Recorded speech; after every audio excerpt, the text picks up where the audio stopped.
we're going to talk about how to measure progress as a woman, specifically if you're trying to lose weight.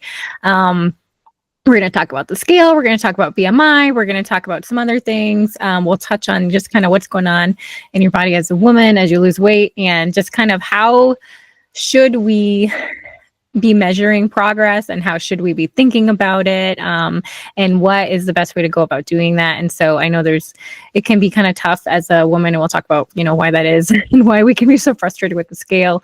And if there's any other questions, just let me know as we go along. So let me make sure everyone's here, and yeah, looks like it. So let's go ahead and get started. So if you are trying to lose weight as a woman, typically the main metric that I don't even know if we've been taught to use, but it's just kind of like what our culture uses. And, you probably used it in public school or like when you go to the doctor's office or different things like that, is the scale. Okay. And so as women, we have grown a long-standing, rough relationship with the scale. And depending on how we were taught to look at it growing up, or taught to think about it, or maybe just a lack of thinking about it, that sort of thing, that's probably going to determine the way we feel about it today. And there's both good reason for that and bad reason for that, right? But I actually am least concerned with the scale as far as being a metric for keeping track of how much fat you've lost if you're actually in a diet phase, okay? And we're going to talk about why that is. I much prefer, if you are a woman, particularly a cycling woman, so a woman who is of age to be, cycling and having a menstrual cycle every month. You've not gone through menopause yet. That means you're having a lot of hormone fluctuations every month, which are good things. As long as they're kept within normal realms, those are awesome things. They're going to make you feel good. Fertility is a great thing. It's a sign of health. The longer you can keep your fertility. And so it's not a bad thing, but because of that, the scale is going to do wonky things. And so I would much rather you use, if you are in that season of life, which most of you are, a few different things to measure your progress. And we'll talk about them kind of each individually, but just to get this all out up front, is that my preferred metrics are a tape measure. So, the sewing long, flexible tape measure, it's either made of fabric or a soft plastic or something like that, to take your measurements. I prefer body fat calipers. If you guys aren't familiar with those are the things you can get. You can get them on Amazon or anywhere, but you've probably never had this done. I've never had it done by anyone other than myself, like when I've done it on myself. And there's a little bit of a learning curve to using them, but they're those things where you kind of pinch an area of yourself and then you use the caliper to measure that pinch. And there is a corresponding scale of numbers where you can use that to roughly measure body fat percentage. It's hard because with that one, it is better done when, like, with somebody who's been trained to do it. But if you do it yourself and you're doing it consistently the same way every time, it's still consistent with it. So the other thing I prefer is just photos, okay? Progress photos. You actually taking photos of yourself.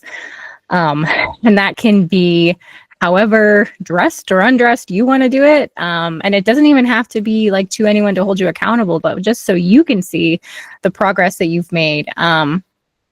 So I recommend doing that roughly in the same outfit, in the same lighting, every time in a regular sort of way, whether that's once a month or once a week. I would prefer once a week. I think that's more ideal. But but those three metrics, progress photos, body fat calipers, and body measurements, I actually think are more accurate for measuring how much your body composition has changed and how much fat you have lost than the scale, okay? And we're going to talk about that. So the scale measures weight. We talk about that. So if I just like chug a gallon of water, the scale is going to go up, right? Because I've just put the entire weight of that gallon of water into my body. Have I gained any fat? No. My fat composition has not changed from the half an hour earlier before I chugged that water, but the scale weight has gone up because I have put more weight into my body. Okay. As women who have a cycle, every week of our cycle, and sometimes even every day, the way we handle water in particular is changing. Okay. We all know that when we are on our periods and we have our cycle, well, hopefully we all know this, but our hormones are at our lowest and we tend to hold more water. That's just the typical thing. Your measurements, even during that time, will change. Your body calipers should not change, but the progress photos will change too, So we have to be able to have context as women around our cycles. Our hormones are at our lowest when you're on your period. And so you are retaining more water as you shed the lining of your uterus. And so usually the scale will go up a little bit before your period, and even after it ends, it might hang on to some of that water a little bit after your period. And this is a little bit different for every woman. And so it's not abnormal for you to gain 2, 3, even 5, 6 pounds, depending on who you are and how your body chooses to handle that water on your cycle. You have not gained 3 pounds overnight or 5 pounds overnight. Okay. This is just what your body does every month. Okay. And so, as we go into like your follicular cycle, so right after your period, your estrogen is rising. It's getting ready for you to ovulate. You have a surge of luteinizing hormone that kind of drops back down. And then another big one right before you ovulate, you have your follicle stimulating hormone that's trying to build that follicle. It's those follicles. And then, so you have different things going on in your body and they're sending different signals. And typically your weight will be the lowest right after your period. In those days, once you drop that water weight, and that's one, because you've just lost blood volume. Okay. So you've actually lost liquid or fluid that was in your body and now it's not. The other reason is you have more estrogen than progesterone, and estrogen is more androgenic. Progesterone is more of a hormone that it's not very androgenic, but it has more of like a sustaining, calming effect. I'm trying to think of a good way to describe it. More of like a sense of well-being. It's good at keeping your body in a good place. But part of that good place is that it actually makes you hold a little bit more water, because it's like, I'm going to keep this body like happy and doing what it needs to right now. So anyway, when you have higher estrogen and lower progesterone in that follicular phase, your weight tends to be the lowest. So that is going to make a difference. But some women, then when they ovulate, even if it's just for a day or two, some women, this does not happen, but some it does, your weight might shoot up a pound or 2. It doesn't happen for everybody, but for some it does. And that's still totally normal. So then you have another weight fluctuation. Then your weight settles back down. But it usually doesn't settle back down quite to where it was in your follicular phase when you're in your luteal phase after you ovulate. Typically, it is more of the same that week. Like you're not going to have a lot of up and downs, but it's not going to be quite as low as it was earlier in the month, like a week and a half earlier. And that's just because you have more progesterone and your estrogen has dropped after you ovulated. It's not all the way back down, but it's like here, and your progesterone becomes kind of the more dominant hormone. And that affects the way you hold water. It actually affects the way you even handle carbohydrates, and how much is putting in your muscles. The progesterone actually helps carbohydrates and more water go into your muscles. Like I said, it wants to make your body happy and strong because it wants you to be pregnant and it wants you to be like take care of you, which is really cool. And it affects a lot of our other systems as well, but it does also affect the weight on the scale. But that doesn't mean that you've gained fat, because it's not the same as it was a week and a half ago. It is just your body doing what it's made to do. And so if you want to use the scale as a metric, what I actually recommend, I encourage women to use the scale. And part of that is just because we've had a poor relationship. I don't really like that term, relationship with the scale. It's kind of cheesy, but I don't know what else, it's our vernacular that we use, right? So that's what I'll say. So many women have a bad relationship with a scale. And so I actually do encourage women to jump on the scale a few times a week. I weigh myself most days. Like if we're home, I just get up, pee, weigh myself in my underwear. Like, and that's just, but I have learned over the years to just take that as information. And I know if I ate out the night before, it's going to weigh more. If I had bad sleep, it's going to weigh more. If I flew, it's going to weigh more. If I'm getting close to my period, it's going to weigh more. If I ovulated, it way more. If I know if I'm in my luteal phase, like it's probably going to weigh the same. So if you want to use a scale, that's the point I was getting to. I got distracted. The point I was getting to is if you want to use a scale as a measure of fat loss progress, I actually recommend stepping on the scale every morning, recording it somehow, okay, in an app or a note or a notebook or anything, noting what day of the cycle you're on or if you're on your period, okay, and if you want to use it as a marker of progress, sorry, excuse me, I had a little frog in my throat, then I want you to look back at that same week last month, okay? So if you are on day 1 of your period, and your weight has just shot up, if you want to see the progress you've made in a month, I want you to look back at day 1 of your period last month and see if you are at a lower weight. Okay. Same thing. If you're on day 15 of your cycle, I don't want you to measure that progress against when you were on your period last week. I want you to measure that progress against where you were on day 15 of your last cycle, because that's when your body was in the same place, carrying roughly the same amount of water. It was going through the same things you're currently experiencing, as long as you didn't like have a bad night's sleep, eat out, those other variables that affect the scale. And then you can look back and see like, oh, well, last month at this time on day 15, I was actually like 2 pounds heavier. So that's progress. Like that's a big deal. So anyway, that's how you can use a scale as a measure of progress, okay? So body measurements. This is actually my favorite method to use because the calipers, I think calipers are accurate, but it is sometimes hard to know if you're pinching like the exact same spot in the exact same way with the exact same pressure that you did last time.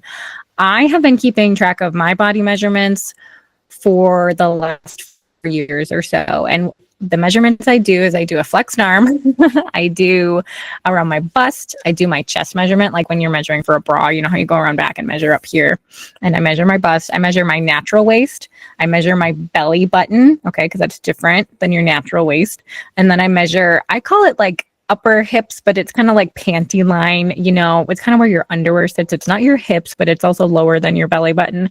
It's where, if I tend to get like some upper body fat, I kind of do right now, that is an area that can get kind of big for me. So I like to measure that part. I also measure the largest part of my hips. That can get tricky.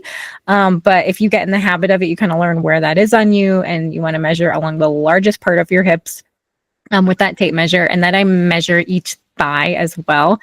Thighs can be tricky, but I have just chosen for consistency's sake to measure. I kind of like put my leg up on the bathtub and then bring the tape measure all the way up and measure around. So these have been extremely helpful for me as I am trying to measure progress. Okay. Because I can look back at my weight and my measurements like over the years and know, and be able to see progress that the scale would not show. Okay. So I will give you guys some examples real quick, just real life examples of my own life. I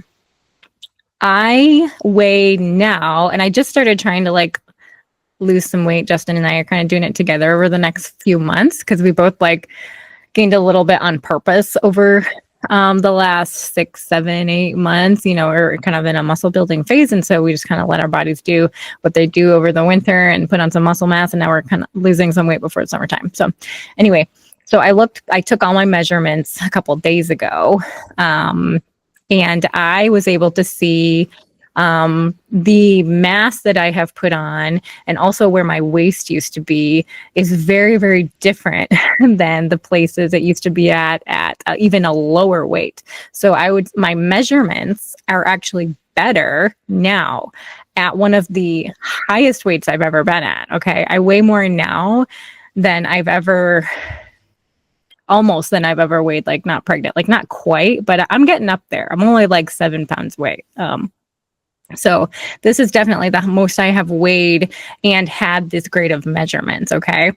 So like my waist um, is around like 28 inches right now.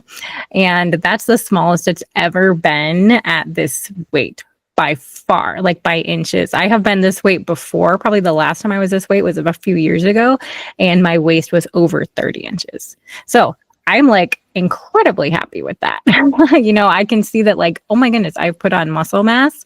And even though the scale is going up for me, the measurements, and which reflect what you actually want your body to look like, right? Because those are what we're actually trying for, have changed so much over the years. And just as another example, like, so I am I'm kind of fluctuating between like 146 and 150 right now, depending on what time of the month, right?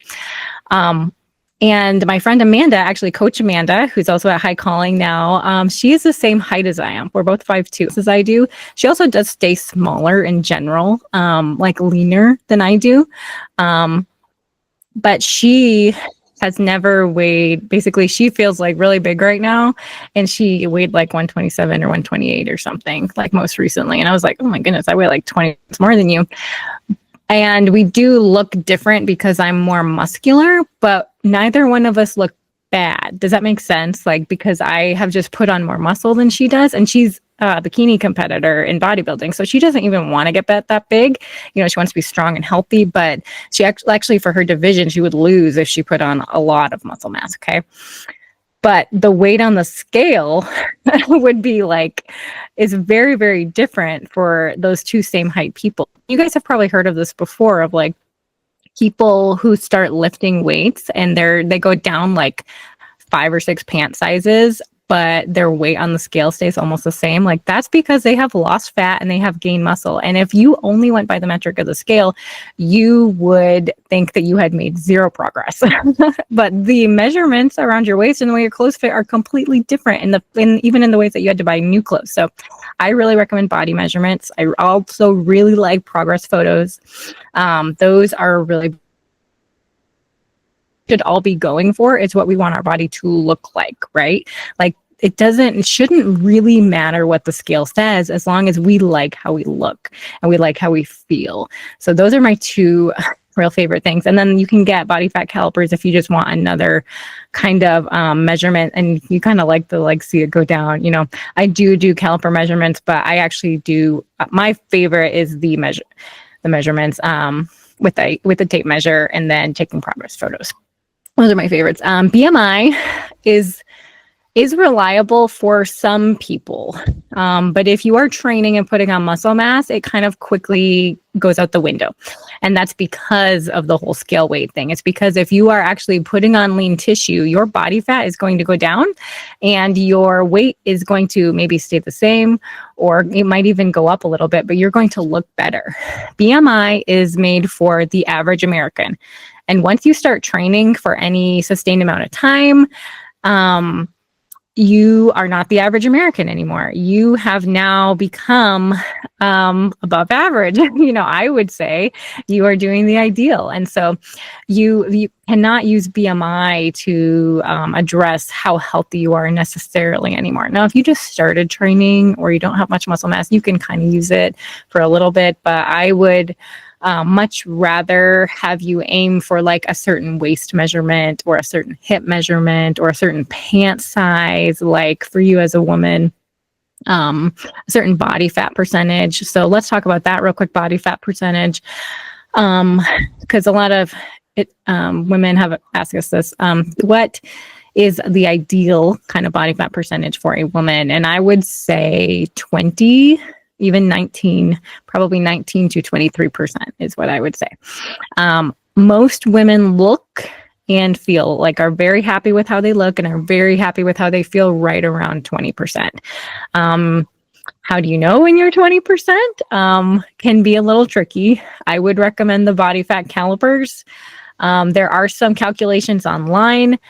The accuracy of them is kind of all over the place. So I just don't feel confident in any of them that I've tried or relied upon. Because most of them still use like weight and hip measurements and things like that. I have used one on the Carbon app. That's a meal tracking dieting app. If you guys You guys probably, I don't know if you've ever looked it up, but I've used that for a lot of years. I'm not using it at the moment, but I actually really like that app. It's like $10 a month, but they have a body fat calculator based on like your measurements and your height and weight, things like that. And I think it's a little bit on the generous side as far as it puts you a little lower than I typically think, but I'm also a little bit of a skeptic in that range.